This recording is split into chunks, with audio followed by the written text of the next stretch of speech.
وَإِذْ قَالَ رَبُّكَ لِلْمَلَائِكَةِ إِنِّي جَاعِلٌ فِي الْأَرْضِ خَلِيفَةً آمنت باللہ صدق اللہ مولانا العظیم۔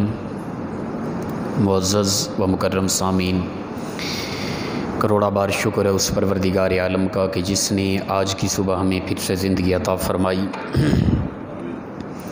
اور ہمیں یہ سعادت اور توفیق دی کہ ہم اپنے پروردگار کے ہاں آ کر سجدہ ریز ہوئے۔ اللہ تعالیٰ ارشاد فرماتا ہے وَإِذْ قَالَ رَبُّكَ لِلْمَلَائِكَةِ،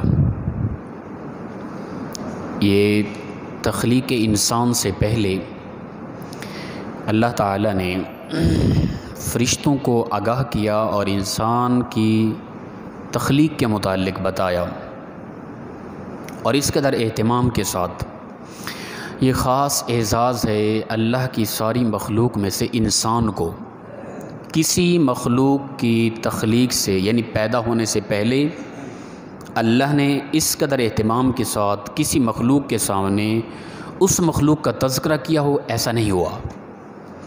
یہ خاص انسان کو اعزاز اللہ نے عطا کیا ہے کہ جب انسان کی تخلیق ہونے لگی، انسان کو اللہ تعالیٰ پیدا کرنے لگا، تو اس سے پہلے فرشتوں کے سامنے بڑے اہتمام کے ساتھ اجلاس کیا۔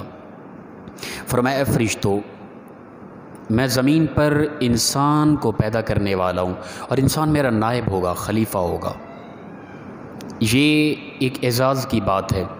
فرمایا وَإِذْ قَالَ رَبُّكَ لِلْمَلَائِكَةِ، اور جب فرمایا تیرے رب نے ملائکہ کے سامنے فرشتوں سے۔ اچھا، یہ رسول اللہ صلی اللہ علیہ وسلم کو کہا جا رہا ہے۔ یہ از جب بھی عام انداز میں سمجھیں، جب بھی عربی کے اندر لفظ از آتا ہے نا، تو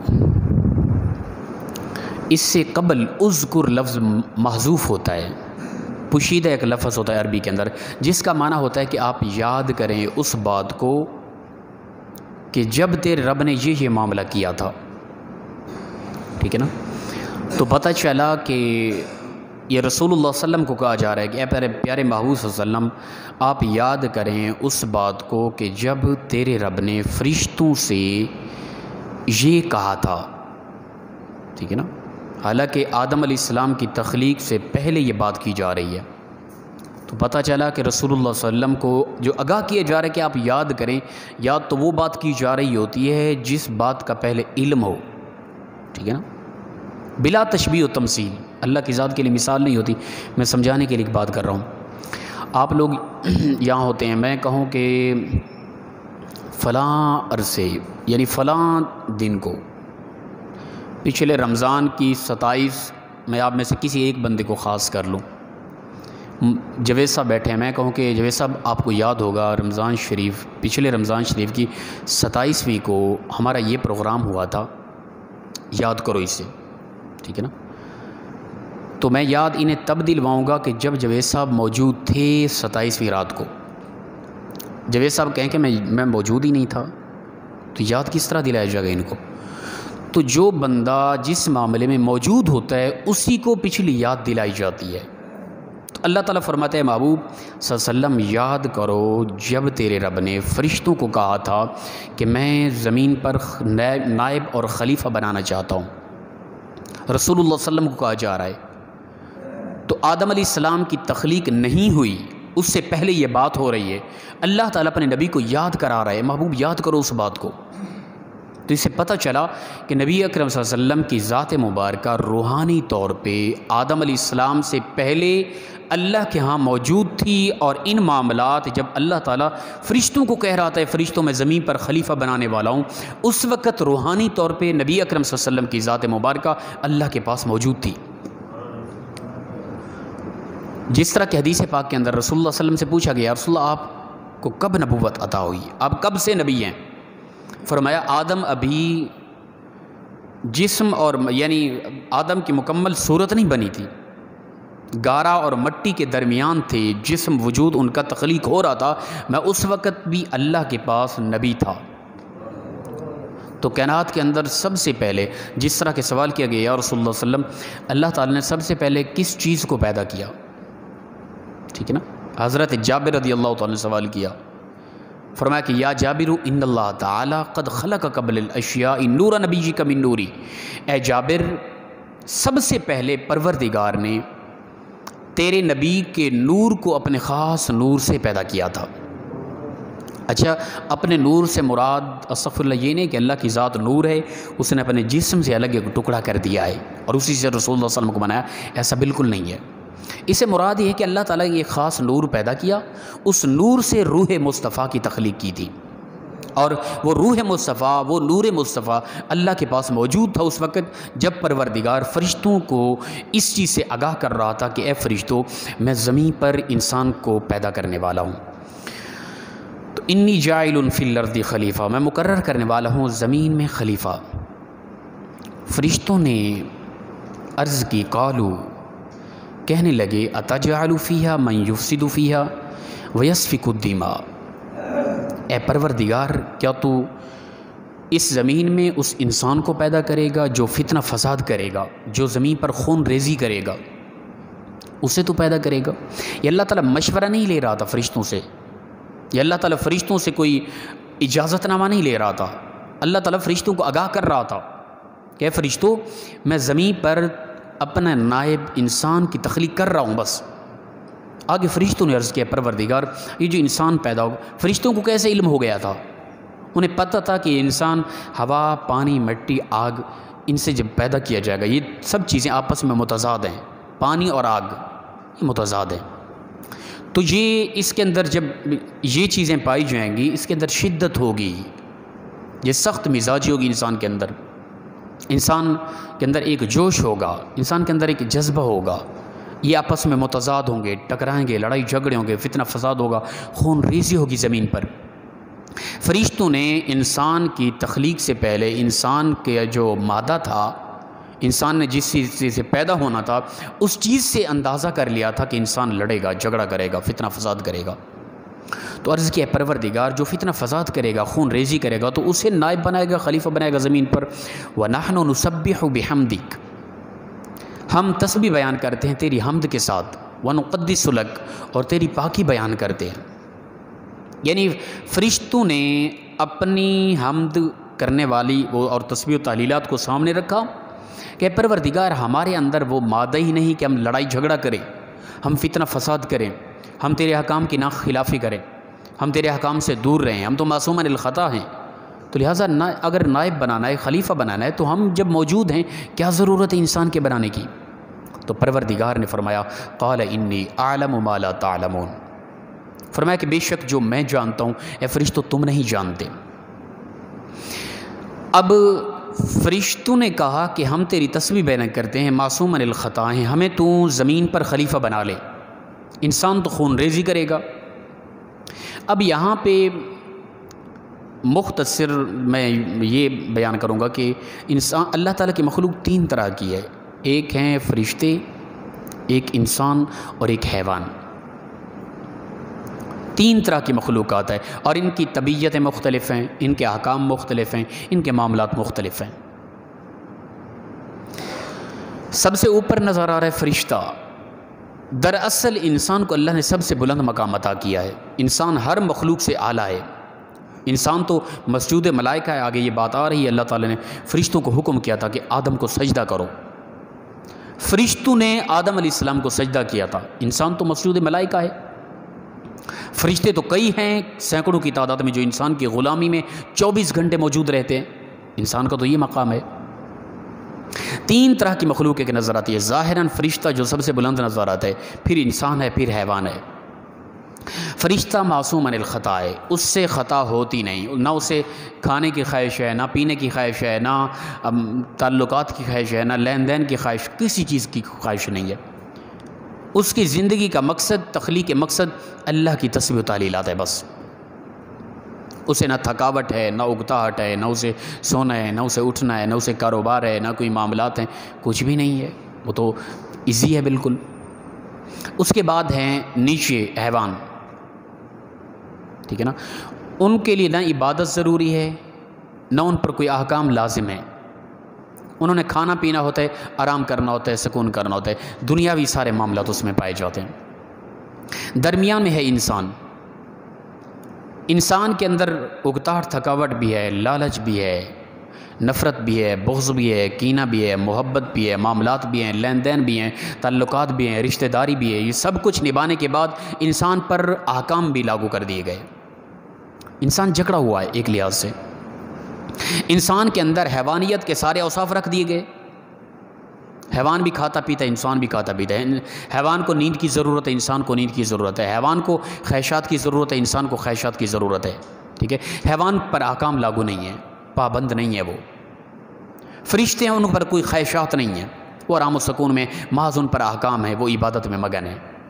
انسان کے اندر حیوانیت کی ساری اوصاف رکھ دی گئی، فرشتوں کی ساری اوصاف رکھ دی گئی، ٹھیک ہے نا۔ انسان کے اندر خواہشات رکھنے کے بعد پھر روک دیا گیا۔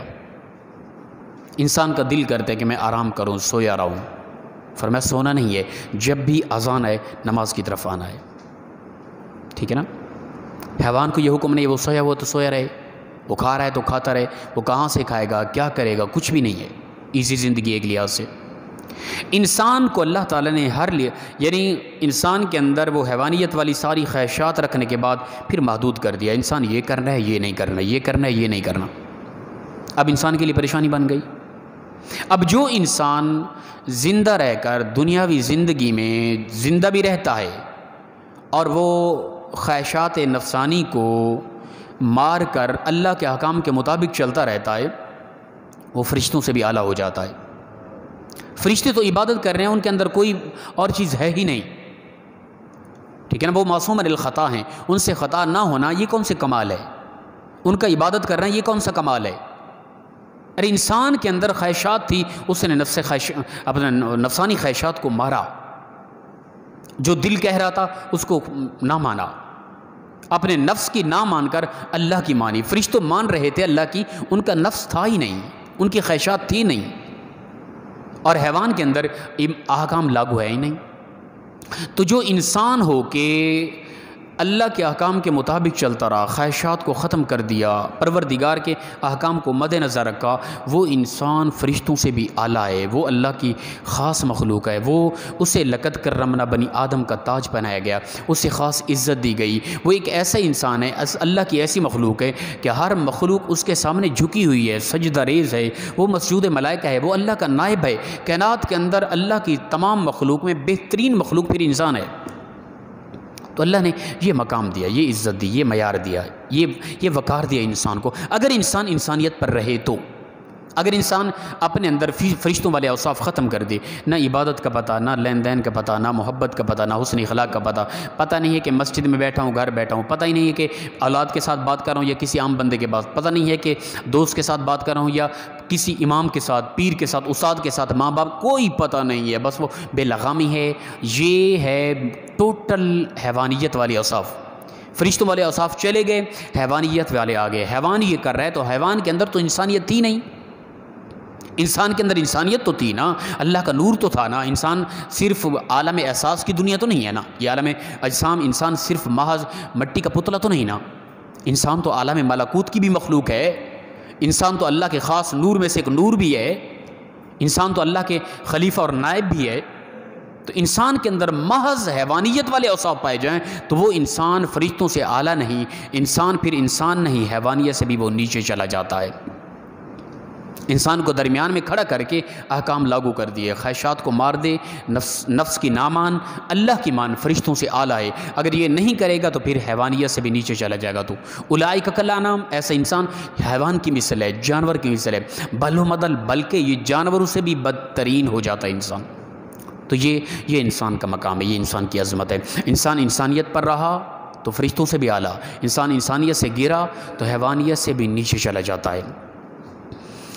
تو پروردگار نے جب فرشتوں کو آگاہ کیا، فرشتوں نے کہا پروردگار ہم تیری تسبیح بیان کرتے ہیں، تو ہمیں زمین کا نائب اور خلیفہ بنا دے۔ اللہ نے فرمایا نہیں، جو میں جانتا ہوں تم نہیں جانتے۔ انسان خواہشات کے باوجود خواہشات کو چھوڑ کر مجھ رب کے احکام کے مطابق چلے گا، وہ انسان تم فرشتوں سے بھی اعلیٰ ہو جائے گا۔ وعلم آدم الاسماء کلھا ثم عرضهم، اور اللہ نے سکھایا آدم کو تمام اشیاء کے نام، کائنات کی ہر چیز کے نام پروردگار نے آدم علیہ السلام کو سکھا دیے۔ ثم عرضهم علی الملائکہ، پھر ان تمام چیزوں کو فرشتوں کے سامنے رکھ دیا، ٹھیک ہے نا. آدم کو ہر چیز کے نام سکھانے کے بعد وہ چیزیں فرشتوں کے سامنے رکھ دی. فقال انبئونی باسماء ہؤلاء ان کنتم صادقین. پھر فرمایا کہ اے فرشتوں تم مجھے خبر دو ان تمام چیزوں کے ناموں کی، بتاؤ ان کے کیا نام ہیں. اگر تم سچے ہو اپنے اس دعوے میں کہ تم تسبیح کرتے ہو، تم میری حمد کرتے ہو، انسان کو پیدا نہ کروں میں، انسان کی تخلیق زمین پر نہ کروں، انسان کو نائب خلیفہ نہ بناؤں، تم اگر اس چیز میں سچے ہو تو یہ تمام چیزیں ہیں، یہ دنیا کے ساز و سامان ہیں، ان چیزوں کے نام بتاؤ تمہیں تاکہ نائب خلیفہ بناؤں. قالوا سبحانک لا علم لنا الا ما علمتنا. فرشتوں نے عرض کیا پروردگار تو پاک ہے، تیری ذات پاک ہے، ہمیں کچھ علم نہیں مگر وہ جو تو نے ہمیں علم عطا کیا، اس سے زیادہ ہمارے پاس علم نہیں ہے. انک انت العلیم الحکیم. بے شک تو ہی علم والا اور حکمت والا ہے، تیرے پاس علم ہے، تو ہی سب کچھ جانتا ہے. پھر اللہ تعالی نے کیا فرمایا؟ فقال یا آدم انبئہم باسمائہم. پروردگار نے فرمایا اے آدم تو بیان کر ان تمام چیزوں کے نام. فرشتوں کے سامنے آدم کو حکم فرمایا آدم تو ان تمام چیزوں کے نام بیان کر. تو فقال انبئہم باسمائہم. تو آدم علیہ السلام نے پس جب ان کو تمام چیزوں کے نام بتا دیے تو اللہ تعالی نے فرمایا قال الم اقل لکم انی اعلم غیب السماوات والارض. کیا میں نے تجھے نہیں کہا تھا کہ جو میں جانتا ہوں تم وہ نہیں جانتے؟ میں ہی غیب جانتا ہوں آسمانوں اور زمینوں کا، اور جو کچھ تم ظاہر کرتے ہو، جو تم چھپاتے ہو، میں اسے بھی جانتا ہوں. تمہارے دلوں میں کھٹکنے والی بات کو جانتا ہوں، تم جو چھپاؤ جو ظاہر کرو سب کچھ جانتا ہوں. وَإِذْ قُلْنَا لِلْمَلَائِكَةِ اسْجُدُوا لِآدَمَ فَاسْجَدُوا إِلَّا إِبْلِيسَ. اور جب کہا اللہ نے، یعنی آدم علیہ السلام کی تخلیق ہو گئی تو اس کے بعد پروردگار نے آدم کو فرشتوں کے سامنے کھڑا کیا، اور جب یہ باتیں واضح ہو گئی کہ آدم کے پاس علم زیادہ ہے. اچھا، علم کی بنیاد پر انسان کو خلیفہ بنایا گیا، علم کی بنیاد پر انسان بقیہ مخلوق سے اشرف ہے، علم کی بنیاد پر انسان کو زیادہ مقام دیا گیا. اللہ کے نزدیک بات کر رہا ہوں، ہمارے ہاں تو علم کی کوئی حیثیت ہی نہیں ہے نا. دنیا دار آدمی ہے، کوئی سیاستدان بڑا آدمی ہے، پیسے والا ہے، اس کی وقت ہے، اس کا معیار ہے، چاہے وہ شرابی ہے، زانی ہے، بد کردار ہے، سود خور ہے، کچھ بھی کر رہا ہے، بڑا آدمی ہے، سیاستدان ہے، اس کو ہم بڑے عزت کے ساتھ اس کو سلام کرتے ہیں. علماء کے متعلق عجیب زبان درازی، عجیب انداز سے گفتگو، علماء کی کوئی اہمیت. اللہ کے نزدیک علم کا معیار ہے، اللہ کے نزدیک علم کی وجہ سے انسان کو خلیفہ بنایا گیا، علم کی وجہ سے فرشتوں نے آدم کو سجدہ کیا تھا، علم کی وجہ سے انسان راہ راست پہ چلتا ہے، علم کے ذریعے انسان اللہ کی معرفت حاصل کر کے راہ راست پہ چل کے اپنی مین منزل تک پہنچتا ہے. ہمیں پتہ ہی نہیں ہے، علم کی کوئی وقت ہے ہی نہیں، علماء کی کوئی قدر و قیمت ہے ہی نہیں، صرف دنیا داری ہے، عیش و عشرت ہے، پیسے والے آدمی کو عزت اور وقار دیا جاتا ہے. تو اللہ تعالیٰ نے فرمایا کہ جب آدم علیہ السلام کو سامنے کیا، علم واضح ہوا، پھر اللہ نے فرمایا اے فرشتوں کو فرمایا کہ آدم کو سجدہ کرو. تمام فرشتے اللہ کے حکم پر آدم کے سامنے سجدہ ریز ہو گئے، ٹھیک ہے نا.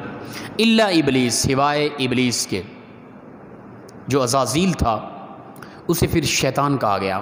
قرآن پاک کے اندر بھی واضح ہے، شیطان کہتے ہیں کہ سرکش کو، بے لغام ہو جائے، جو اللہ کی نافرمانی پر تول جائے نا، اسے شیطان کہتے ہیں، چاہے وہ انسان ہے یا جن ہے.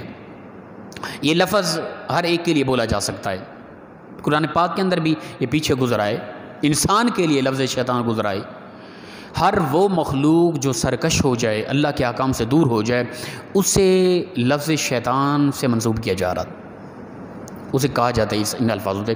تو شیطان نے انکار کیا اور تکبر کیا اور کافروں میں سے ہو گیا، اس نے سجدہ نہ کیا. اور یہ سجدہ تعظیمی تھا، سجدہ عبادتی نہ تھا.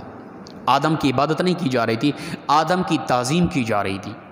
اور یہ پچھلی امتوں میں سجدہ تعظیمی جائز تھا. جس طرح آدم علیہ السلام کے متعلق آتا ہے، حضرت یوسف علیہ السلام کے باپ اور ان کے 11 بھائیوں نے حضرت یوسف علیہ السلام کو سجدہ کیا تھا، وہ تعظیمی سجدہ تھا. پچھلی امتوں میں تعظیمی سجدہ جائز تھا، عبادتی سجدہ شرک تھا. اس امت میں عبادتی سجدہ تو پہلے بھی جائز نہ تھا، اس امت میں تعظیمی سجدہ بھی گناہ کبیرہ ہے، حرام ہے، جائز نہیں ہے.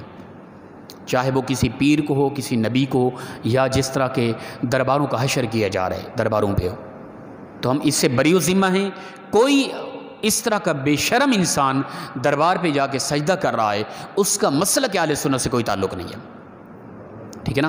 کوئی کہے کہ نہیں جی یہ جس طرح کہ دوسری طرف سے شرک کے تیر برسائے جاتے ہیں کہ یہ شرک ہو رہا ہے فلاں فلاں، میں کہتا ہوں کوئی بھی بندہ ہمیں کسی ہمارے مسلک اہل سنت کے کسی مستند عالم کی کتاب، تحریر یا تقریر سے یہ چیز دکھا دے کہ وہ تعظیمی سجدے کو حرام نہیں سمجھتے۔ جو لوگ اس طرح کر رہے ہیں ہم ان پہ لعنت بھیجتے ہیں کہ جو مزاروں پہ جا کے، درباروں پہ جا کے سجدہ کرتے ہیں۔ ہم تو دربار اور مزار شریف قبر جو ہوتی ہے اس کو ہاتھ لگانے سے منع کرتے ہیں، ہم 4 ہاتھ پیچھے کھڑے ہو کے فاتحہ پڑھ کے ان کا وسیلہ دیں، دعا مانگیں اللہ کے یہاں پیچھے چلے جائیں۔ ہم تو ہاتھ لگانے سے منع کرتے ہیں، ہمارے علماء اعلیٰ حضرت نے اٹھائیں فتاوی رضویہ 9ویں جلد کے اندر انہوں نے واضح لکھا ہے۔ تو لہٰذا یہ جو سجدے کا حکم تھا یہ تعظیمی سجدہ تھا، پچھلی امتوں میں جائز تھا، اس امت میں تعظیمی سجدے کو بھی حرام کر دیا گیا۔ اللہ کے نبی صلی اللہ علیہ وسلم، آخری بات، رسول اللہ صلی اللہ علیہ وسلم کسی غزوہ سے واپس آ رہے تھے، آگے سامنے ایک جانور آیا، وہ اونٹ تھا یا بکری تھی، مختلف روایات آتی ہیں، تو اس اونٹ نے آ کے سجدہ کیا اور کچھ شکایات کی اپنے مالک کی۔ تو صحابہ نے دیکھا، عرض کی یا رسول اللہ صلی اللہ علیہ وسلم یہ اونٹ جانور ہو کے آپ کو سجدہ کرے، ہم زیادہ حقدار ہیں آپ کے صحابہ، ہم آپ کو سجدہ کریں۔ تو پتہ چلا کہ صحابہ کے دل کے اندر عشق رسول اس قدر تھا کہ وہ تڑپتے تھے کہ کاش ہمیں شریعت اجازت دیتی ہم رسول اللہ صلی اللہ علیہ وسلم کو سجدہ کرتے۔ دراصل وہ قریبی دور یا اس وقت کے بادشاہ جو تھے، بڑے لوگ تھے مشرکین میں سے، ان بڑے لوگوں کو لوگ تعظیماً سجدہ کرتے تھے اور پچھلی امتوں میں جائز تھا۔ اللہ کے نبی صلی اللہ علیہ وسلم نے فرمایا یاد رکھو میری امت میں اگر سجدہ جائز ہوتا تو میں سب سے پہلے عورت کو حکم دیتا کہ اللہ کی عبادت کے بعد وہ اپنے شوہر کو تعظیمی سجدہ کرتی۔ اسے پتہ چلا کہ عورتوں کو اللہ تعالیٰ نے مردوں کو یہ حیثیت مقام دیا۔ اللہ کے بعد سب سے بڑا معیار اللہ اور رسول کے بعد عورت کے نزدیک اس کا شوہر ہے، یاد رکھیں۔ تو لہٰذا اس امت کے اندر تعظیماً سجدہ جائز نہیں ہے، بلکہ رکوع کی حالت تک بھی کسی کے سامنے جھک جانا یہ بھی جائز نہیں ہے۔ سلام کرتے ہوئے ٹھیک ہے جھکیں، ایک ادب الگ چیز ہے، زیادہ جھکنا بھی ٹھیک نہیں ہے، احتیاط کریں، چاہے وہ بڑا سے بڑا نام نہاد پیر کہلانے والا ہے یہ جو بھی ہے، جھکنا صرف اللہ کے سامنے ہے۔ تعظیماً ایک ادب الگ چیز ہے، اساتذہ کے سامنے ہم ویسے سر جھکا کے اس انداز میں کھڑے ہوتے ہیں، ایک ادب ہے، اس کو بھی منع کرنا یہ غلط ہے۔ اور سلام کرتے ہوئے ہاں ایک یعنی 10 بوسی ہے، ہاتھ کو بوسہ دینے کے لیے کوئی جھک گیا، ہاتھ نیچے تھا، وہ ایک الگ چیز ہے، بوسہ نہیں دینا تھا، ویسے رکوع کی حالت تک جھک گیا، یہ بھی حرام ہے، نہیں کرنا اس طرح، چاہے وہ کوئی بھی نام نہاد پیر ہے جو بھی ہے، ان چیزوں میں ہم نے احتیاط کرنی ہے۔ اس امت میں سجدہ کرنا تعظیماً سجدہ بھی حرام ہے۔ دعا ہے پروردگار اخلاص کے ساتھ ہم سب کو عمل کی توفیق عطا فرمائے۔ وآخر دعوانا الحمد للہ رب العالمین۔